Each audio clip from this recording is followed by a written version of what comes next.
Hello friends, welcome to my YouTube channel. Friends, ఈరోజు తెలంగాణలో చూడవలసిన ముఖ్యమైన టెంపుల్స్లో ఒకటైనటువంటి సంగీ టెంపుల్ని అయితే చూసేద్దాం రండి. ఇది హైదరాబాద్కి ఒక 35 కిలోమీటర్స్ దూరంలో అయితే ఉంది. ఈ టెంపుల్ని 1991లో స్టార్ట్ చేసి వితిన్ 18 నెలల్లోనే కంప్లీట్ చేశారంట.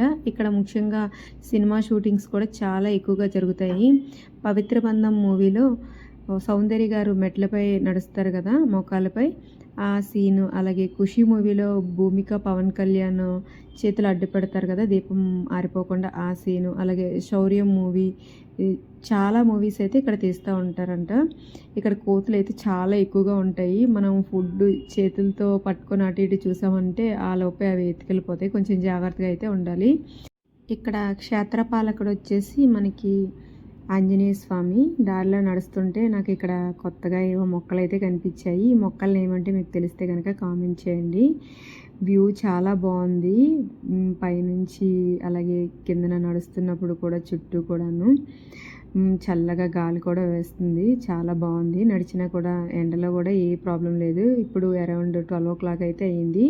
టైమింగ్స్ వచ్చేసి మార్నింగ్ 8 to 1 o'clock, అలాగే ఈవినింగ్ 4 to 8 o'clock. చూడండి, ఎంట్రన్స్లోనే ధ్వజస్తంభం దగ్గర మంకీ అయితే ఎంత క్యూట్గా తింటుందో.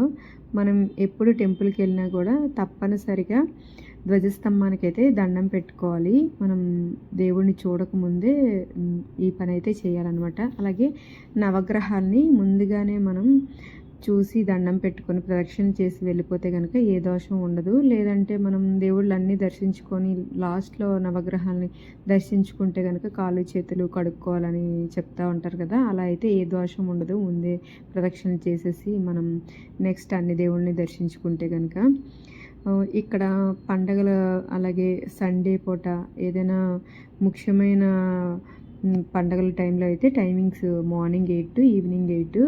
ఇక్కడ శివాలయం, అలాగే వెంకటేశ్వర స్వామి టెంపుల్, పద్మావతి దేవి టెంపుల్ అన్నీ కూడా చాలా బాగున్నాయి. అష్టలక్ష్మి టెంపుల్ అన్నీ కూడా ఒకదాని పక్కన ఒక్కటి చుట్టూ అంటే రౌండ్గా కట్టారనమాట. చాలా బాగుంది.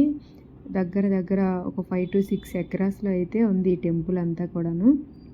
ఇక్కడ మనకి రాధాకృష్ణుల టెంపుల్, అలాగే సుబ్రహ్మణ్యేశ్వర స్వామి టెంపుల్, సీతారాముల టెంపుల్ అన్నీ కూడా ఉన్నాయి. ఇక్కడైతే వీడియోస్ తీయడానికి అయితే అలౌ లేదు, అందుకే ఒక క్లారిటీ లేదనమాట దేవుళ్ళు చూపించడంలో. ఇక్కడ ముఖ్యమైన అట్రాక్షన్ వచ్చేసి ఈ కంచి గంట కూడా ఒకటి. చిన్నపిల్లలైనా పెద్దవాళ్ళైనా చాలా హ్యాపీగా ఈ గంటని వాయిస్తూ ఉన్నారు. ఇదిగోండి, ఇక్కడ మనకి వినాయక స్వామి, సుబ్రహ్మణ్యేశ్వర స్వామి అన్ని టెంపుల్స్, చాలా టెంపుల్స్ అయితే ఇక్కడ ఉన్నాయన్నమాట. మనకి ఇక్కడ ప్రసాదం కౌంటరు, అలాగే గిఫ్ట్ షాప్ కూడా ఉంది. చూడండి, దసరా రోజు అయితే మేము వెళ్ళామన్నమాట. అప్పటికే ఫుల్ రష్గా ఉంది అంతా. 1 o'clock అప్పుడు కూడాను గిఫ్ట్ షాప్లో కూడా వీడియో తీయనివ్వలేదు. వీడియో తీస్తూ ఉంటే ప్రసాదం కౌంటర్లో కూడా మనం ప్రసాదం కూడా ఆన్లైన్ ట్రాన్సాక్షనే, మనం క్యాష్ అయితే ఇవ్వడానికి లేదు. ఒక లడ్డూను, రవ్వ కేసరి అయితే తీసుకున్నాను, పులిహోర, ఈ 3 రకాలు అయితే మనకి ఇక్కడ ప్రసాదంగా ఇస్తున్నారు. ఏదైనా కూడా 30 rupees కాస్ట్. నేను సరౌండింగ్స్ అంతా అబ్జర్వ్ చేస్తుంటే అక్కడ నాకు వావిలి మొక్కలు అయితే కనిపించాయి. మేము వచ్చేటప్పుడు పైన కొండపై నడుచుకుంటూ వచ్చాం కదా, కిందన మనకి ఇక్కడ స్టెప్స్ అయితే ఉంటాయన్నమాట. 176 స్టెప్స్ అయితే ఉంటాయి. తీరని కోరికలు తీరాలనుకునే వాళ్ళు అయితే ఇక్కడ మోకాలపై నడుస్తూ ఉంటారు. చుట్టూ కూడా సంగీ గ్రూప్ ఆఫ్ కంపెనీస్ అయితే ఉన్నాయి. ఇక్కడ వెంకటేశ్వర స్వామి విగ్రహం same to same Tirumala Venkateswara Swamy టెంపుల్లో లాగే ఉంటుంది.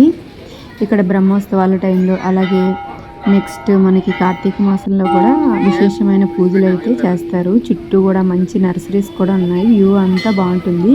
ఫ్యామిలీతో పిక్నిక్స్కి వెళ్ళడానికి, అలాగే డివోషనల్ ట్రిప్స్కి వెళ్ళాలనుకునే వాళ్ళైతే ఈ సంగీ టెంపుల్ని తప్పకుండా విజిట్ చేయండి. చాలా బాగుంటుంది. Please subscribe, stay tune.